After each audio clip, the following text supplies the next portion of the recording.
Olá, seja bem-vindo à Escola Bíblica Alameda e nós vamos nessa semana dar continuidade à série Novos Começos, Valores Eternos.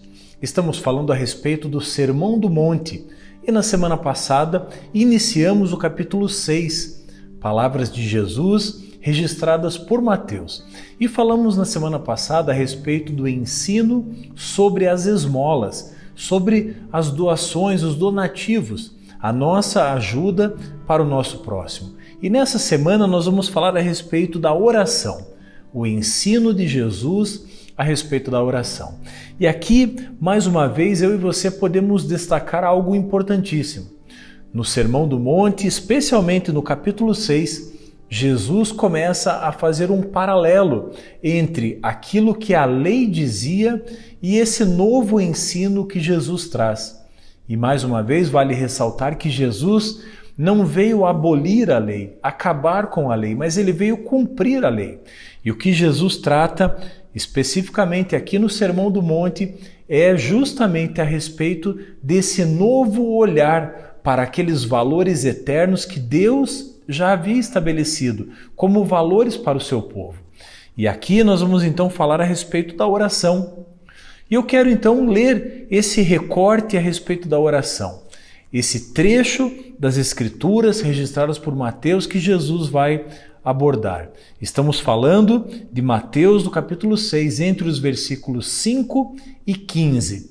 E eu quero então começar lendo com você o que diz esse texto a respeito da oração. Jesus começa dizendo assim: "E quando orarem, não sejam como os hipócritas, que gostam de orar em pé nas sinagogas e nos cantos das praças, para serem vistos pelos outros. Em verdade lhes digo que eles já receberam a sua recompensa. Mas, ao orar, entre no seu quarto e, fechada a porta, ore ao seu Pai que está em secreto. E o seu Pai, que vê em secreto, lhe dará a recompensa." Eu quero, nesse momento, analisar aquilo que está escrito nesses dois primeiros versículos. Perceba que, mais uma vez, Jesus faz um contraponto, assim como nós estudamos na semana passada. Ele faz esse contraponto com a recompensa. Porque existe a recompensa que nós recebemos dos outros, que é o bom conceito, o aplauso, a boa fama, mas existe uma outra recompensa, essa eterna, dada por Deus. E aqui, mais uma vez, Jesus fala a respeito dessas duas recompensas. E Jesus começa então confrontando, especificamente aqui, os fariseus, os saduceus, também os escribas e também os sacerdotes. Mas Jesus fala aqui também para o povo de um modo geral, para aquela multidão que o acompanhava. E Jesus começa dizendo: olha, quando vocês orarem. E aqui vale destacar que Jesus não está falando assim: olha, se você quiser orar ou quando você estiver disposto a orar. Não, Jesus começa dizendo: e quando orarem, ou seja, já havia uma cultura de oração. Desde sempre Jesus vem ressaltando esse princípio estabelecido por Deus desde o princípio, que é o princípio da comunicação. E aqui eu quero abrir um parênteses para fazer uma pequena definição a respeito da oração. O que seria a oração? Veja, muitos e muitos livros já foram escritos a respeito desse assunto. E a ideia aqui não é se aprofundar no conceito de oração, mas precisamos entender que, de um modo geral, a oração é a nossa comunicação com Deus. É a maneira como nos dirigimos a Deus. Porém, algo precioso precisa ser dito também, que esse caminho é um caminho de duas mãos. Porque, da mesma forma que eu e você, em oração, nos dirigimos a Deus, há uma correspondência da parte de Deus para conosco também. A Bíblia diz que se nós nos achegarmos a Deus, Ele se achegaria a nós. E aqui, da mesma forma, a oração obedece a esse princípio. Da mesma forma que nos dirigimos a Deus em oração, Ele também nos responde. Eu me lembro nesse momento daquilo que Deus vai falar para Jeremias no capítulo 33, no versículo 3. Deus vai falar para Jeremias: Jeremias, clame a mim e eu te responderei. Ou seja, esse texto também, mais uma vez, transmite a ideia de que Deus é um Deus de correspondência. A nossa oração não é uma fala vazia, não é uma fala ao vento. Não, é uma fala para um Deus que é vivo, real, pessoal e está presente no nosso meio. Apesar do seu grande poder, apesar da sua onipotência, da sua onipresença, onisciência, Deus se importa comigo e com você. E aqui Jesus começa dizendo: olha, e quando orarem? E aí Jesus dá um modelo reprovável, que é aquele que ele chama aqui de hipócritas. Ele diz: olha, quando orarem, não sejam como os hipócritas, que gostam de orar em pé nas sinagogas e nos cantos das praças para serem vistos pelos outros. Ou seja, Jesus reprova esse modelo de oração e ele vai explicar por quê. Porque esse modelo buscaria uma recompensa de outras pessoas. Mas Jesus traz a essência da oração, que é a comunicação com o Pai. E assim como essa comunicação é feita com o Pai, a correspondência também é do Pai para com aquele que está orando. E é por isso que Jesus, no versículo 6, vai dizer: mas ao orar, entre no seu quarto. Ou seja, Jesus traz a ideia do lugar secreto. E ele vai dizer: e fechada a porta, ore ao seu Pai que está em secreto. E o seu Pai que vê em secreto lhe dará a recompensa. E aqui nós temos o mesmo princípio do ensino a respeito das esmolas da semana passada, que é a recompensa dada por Deus. E aqui eu e você podemos entender que essa recompensa é justamente a intervenção de Deus, ouvindo o clamor do teu coração e trazendo a resposta. E aqui também vale destacar que a resposta de Deus ela vem em todos os momentos. A diferença é que a resposta nem sempre é aquela que eu e você desejamos. Porque muitas das vezes a nossa oração é movida por um desejo egoísta. Desejamos coisas, queremos coisas que não fazem parte do plano de Deus. Por isso, muitas vezes, a resposta de Deus é não. Mas a resposta também, em muitas vezes, é sim. E em outras vezes, é um espere. E por isso, esse esperar talvez seja a nossa maior dificuldade, porque vivemos numa era imediatista, onde as respostas são muito rápidas. Mas Deus é o mesmo, ontem, hoje e sempre. Deus não é afetado pela tecnologia, pelo 5G. Deus é um Deus de amor, é um Deus de bondade, de fidelidade. E a nossa maior dificuldade, na maioria das vezes, é entender o espere de Deus, que pode soar como um não, mas muitas das vezes é simplesmente um espere. Por isso, se tratando de recompensa, o que Jesus está analisando aqui é o coração daquele que ora. Porque se o objetivo for ser visto pelos outros, ao ser visto, ele já recebeu a sua recompensa. Mas se a recompensa for receber uma resposta da parte de Deus, Deus certamente dará essa resposta. Seguindo o texto, no versículo 7, Jesus aprofunda um pouco mais a questão da oração, porque ele vai dizer assim, e orando, não usem vãs repetições como os gentios. Aqui nós entendemos um apontamento para não mais o povo judeu, mas aquilo que os gentios praticavam. Ou seja, a oração a falsos ídolos que seguiam modelos, protocolos. E aqui o que Jesus está dizendo é: não use repetições. Ou seja, Jesus traz um contexto de pessoalidade, porque Deus é um Deus pessoal, relacional. Por isso, o que Deus deseja ouvir de nós é o diagnóstico do nosso coração.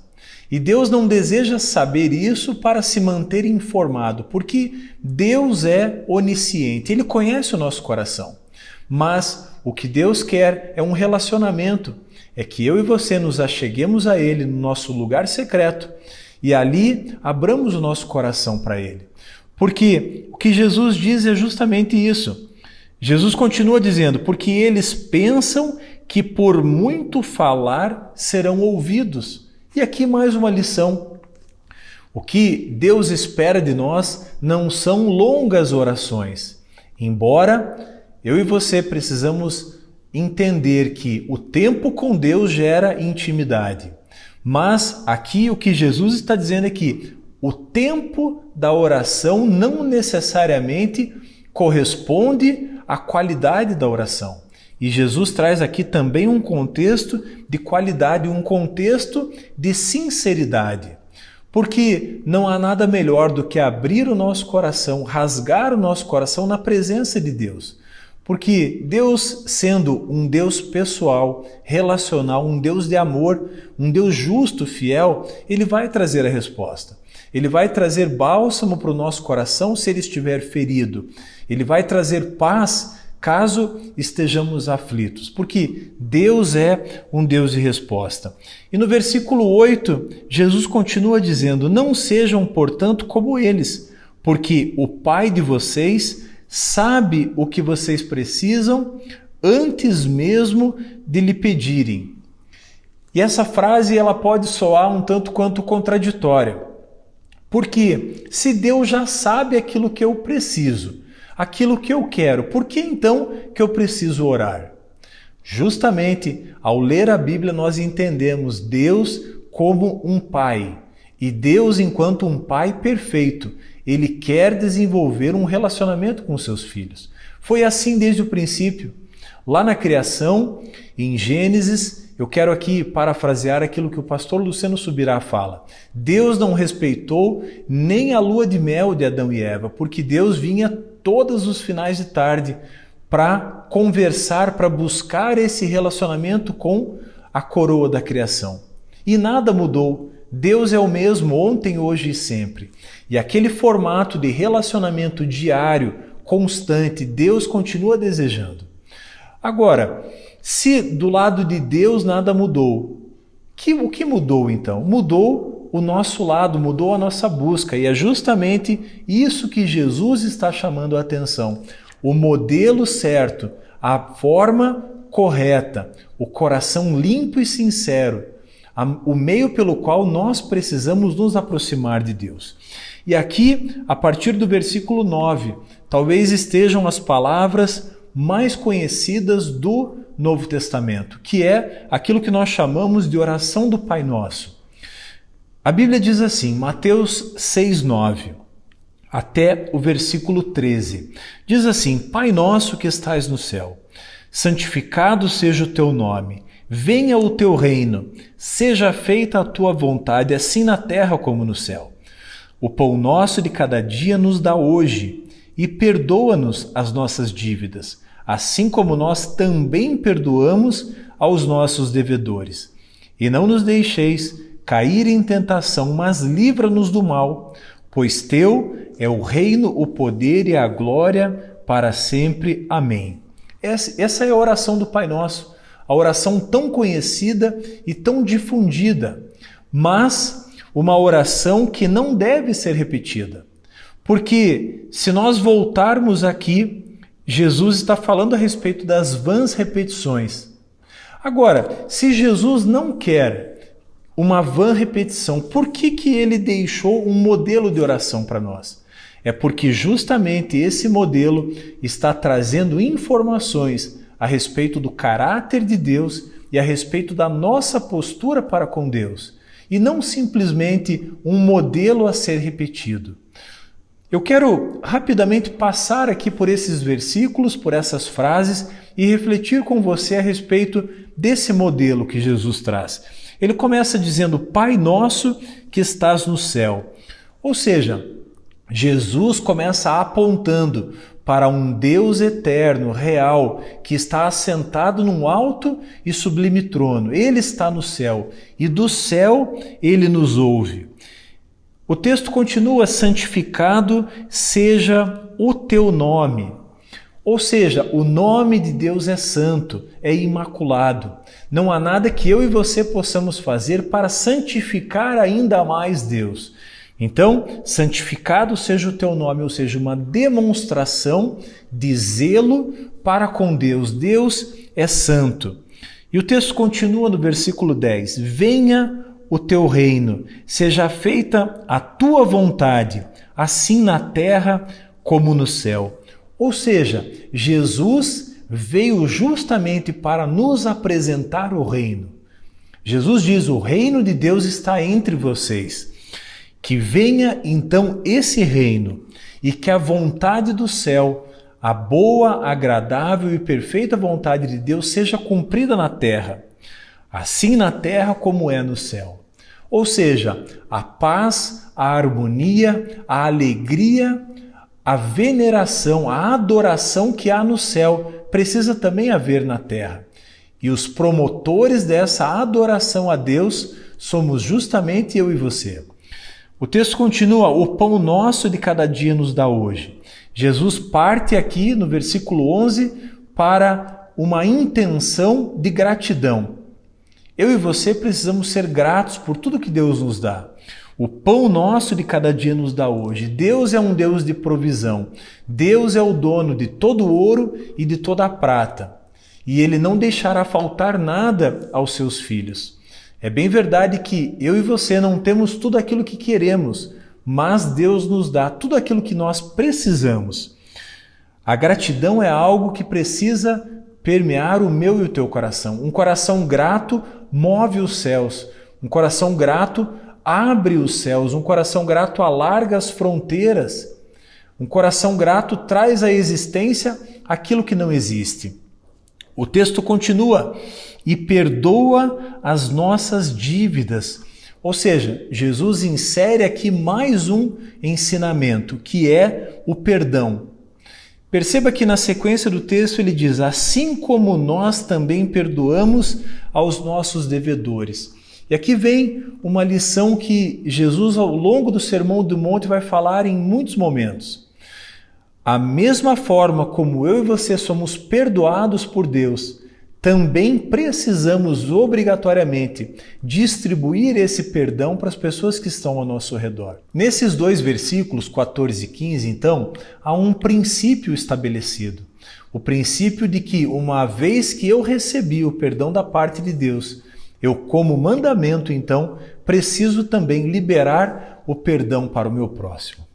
Pois bem, nesse recorte de texto, então, entre os versículos 5 e 15, Jesus ensinou a respeito da oração. E se tem algo que precisa ser a marca de um cristão, é a oração. Porque, como falamos anteriormente, a oração é o meio pelo qual nós nos aproximamos de Deus. E todos esses ensinamentos aqui buscam, então, apresentar esse contraponto com aquilo que se entendia como oração e aquilo que Deus espera de nós em termos de oração. E encerrando mais essa aula da Escola Bíblica Alameda, eu quero trazer essa sugestão de leitura para você. O Vinho Novo é Melhor, de Robert Thom. Esse livro, ele é um testemunho desse homem, um testemunho de alguém que creu no Deus invisível, mas real. Alguém que decidiu tocar o céu com as suas orações e viveu experiências extraordinárias. Esse é um livro sensacional, um livro que vai, por certo, edificar a sua fé. E na semana que vem nós vamos falar a respeito do jejum, o ensino de Jesus a respeito do jejum. E aqui nós podemos entender a oração, o jejum e a leitura bíblica como disciplinas espirituais. Disciplinas implantadas e ensinadas pelo próprio Deus e que precisam ser seguidas por mim e por você. Eu desejo a você uma semana abençoada e te convido, caso você tenha perdido algumas das aulas anteriores, para você procurar na nossa playlist as aulas anteriores, desde o início, Mateus capítulo 5, onde Jesus inicia o Sermão do Monte. Caso você tenha perdido algumas dessas aulas, assista. Eu também te incentivo a se inscrever no nosso canal, a ativar o sininho para receber também as nossas atualizações. Deus te abençoe e até a nossa próxima Escola Bíblica Alameda.